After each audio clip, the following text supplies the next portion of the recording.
સુરતના municipal commissioner અને ASI અધિકારી શાલિની અગ્રવાલે કમિશનર તરીકે તેમના અંતિમ દિવસે સુરત શહેરના ઉમરા વિસ્તારમાં આવેલી ડિસેબલ વેલફેર ટ્રસ્ટ ઓફ ઇન્ડિયાની મુલાકાત લીધી હતી।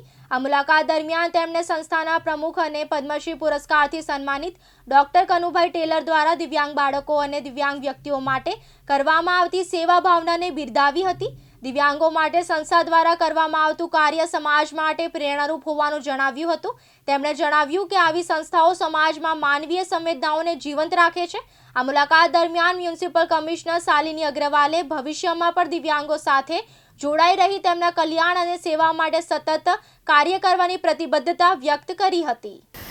આજે હું disabled welfare trust of India આ સંસ્થાને મુલાકાતે આવી છું। કનુભાઈ ટેલર પદ્મશ્રી છે, ખૂબ જ વિકલાંગ ના ક્ષેત્રમાં ખૂબ સારી સેવાઓ વર્ષોથી કરી રહ્યા છે। મારું પણ એમના સાથે વર્ષો જૂનું નાતો છે। જ્યારે હું તાપીમાં ડીડીયુ હતી ત્યારે એમના સાથે મળીને ઘણા બધા કાર્યક્રમો વિકલાંગો માટે તે વખતે ખૂબ સારી રીતે કર્યા હતા અને ત્યારથી લઈને અત્યાર સુધી એમના સાથે મારું ખૂબ સારું એક જો સ્નેહવાળું સંબંધ રહ્યા છે અને ખૂબ સારી activities disabled welfare trust of India તરફથી વિકલાંગોના એજ્યુકેશન માટે, એમના આર્થિક ઉપાર્જન માટે, સેલ્ફ ડિપેન્ડન્ટ બનાવવા માટે, હેલ્થ માટે અને ઘણી બધી પ્રવૃત્તિઓ કરવામાં આવી રહી છે। એ જો સંસ્થા છે એ ગુજરાત રાજ્ય માટે તો ગૌરવની વાત છે જ, પણ ભારત દેશ માટે પણ એ ખૂબ જ ગૌરવની વાત છે કે વિકલાંગોને પોતાના દિવ્યાંગ હું કહીશ કે દિવ્યાંગ વ્યક્તિઓને પોતાના પગ ઉપર ઊભા કરવા માટે, એમને સમાજ સાથે જોડવા માટે અને એ લોકો પણ સમાજમાં ખૂબ સારી રીતે આગળ વધી શકે, પોતાના ડ્રીમ્સને પૂરા કરી શકે, એમના માટે ખૂબ સારું કામ સંસ્થા તરફથી, કનુભાઈ તરફથી અને કનુભાઈની બંને દીકરીઓ તરફથી, આખા પરિવાર તરફથી કરવામાં આવી રહ્યું છે।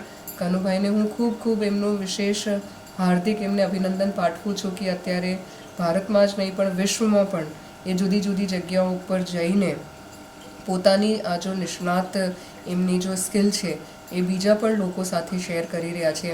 એમનો લાભ સમાજના, વિશ્વના ઘણી બધી જગ્યાઓ પર મળી રહ્યા છે।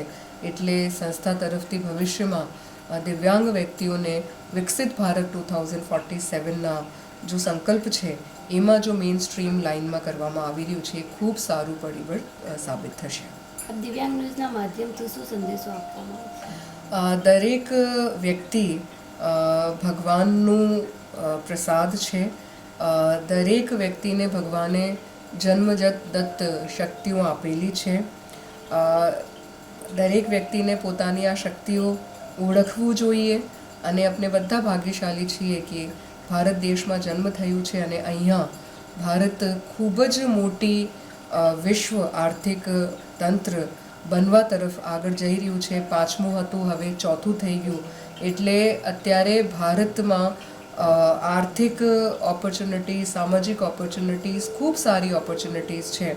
એટલે બધાને હું પ્રાર્થના કરું છું કે પોતાની શક્તિઓને ઓળખીને આ શક્તિઓને નિખારવા માટે સ્કિલ મેળવે, નોલેજ મેળવે, ટ્રેનિંગ મેળવે અને વિકસિત ભારત 2047ના સંકલ્પમાં આ બધાનું જ યોગદાન, ખૂબ જ અભૂતપૂર્વ યોગદાન જ્યારે રહેવાનું છે ત્યારે દિવ્યાંગ વ્યક્તિઓ આ ક્ષેત્રમાં ખૂબ આગળ વધે, એજ્યુકેશનમાં, સ્કિલમાં, નોલેજમાં, ટ્રેનિંગમાં અને કનુભાઈ ટેલર જેવા વ્યક્તિઓ દિવ્યાંગ વ્યક્તિઓને આગળ વધવા માટે જેટલું પણ આ ફિઝિકલ ઇન્ફ્રાસ્ટ્રક્ચર, સોશિયલ ઇન્ફ્રાસ્ટ્રક્ચર બધું જ પૂરું પાડી રહ્યા છે।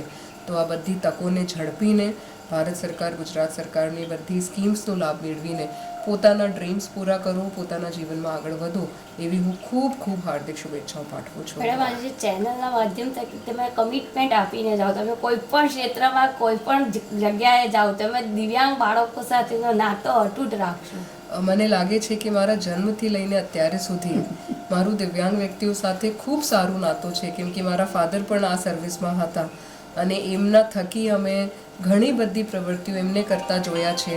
આ પ્રવૃત્તિઓમાં અમે બાળપણથી જ સામેલ થતા હતા, હેલ્થ કેમ્પ્સમાં, એજ્યુકેશનના કેમ્પ્સમાં અને જ્યારથી હું આઈએસમાં આવી છું, ગુજરાતમાં આવી છું, કનુભાઈને પણ ખબર છે કે બહુ જ મળીને દરેક જગ્યા ઉપર જ્યાં પણ હું રહું છું દિવ્યાંગ વ્યક્તિઓ માટે મારાથી જેટલું પણ થઈ શકે છે કરવાનું પ્રયત્ન કરી છું અને ભવિષ્યમાં પણ કેમ કે એ લોકો પાસે બધા પાસે જુદા જુદા ફિલ્ડ્સમાં ખૂબ જ અપાર શક્તિઓ છે એટલે મને એમના સાથે કામ કરવામાં ખૂબ જ મજા આવે છે.